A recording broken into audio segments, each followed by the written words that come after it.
You don't need to be born creative to have creative ideas. You just need one simple system. Most people think creativity is some kind of magical gift, but real creativity often comes from combining old things in new ways. Take Steve Jobs.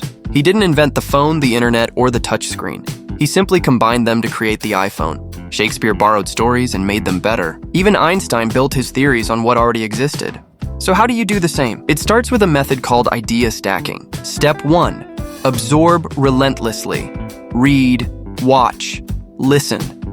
Feed your brain with ideas from every direction. The more inputs you have, the more dots you can connect. But here's what most people miss. Don't just absorb. Start creating, even if it's small. If you only consume, you'll never build anything. Step 2. Write everything down. Insights, facts, thoughts, even if they feel random. Over time, you build a library of raw ideas. Step 3. Mix them. Ask, what if I apply this concept to that problem? That's where innovation lives. James Dyson did exactly that, combining a vacuum cleaner with industrial cyclone tech to invent the bagless vacuum. Creativity isn't about being original, it's about recombination. And the best part? You don't need to wait for inspiration. Just keep stacking ideas and searching for overlaps. Try it now. Say you want to start a podcast. Most are recorded indoors, but what if you filmed it outside, in a forest or ruins?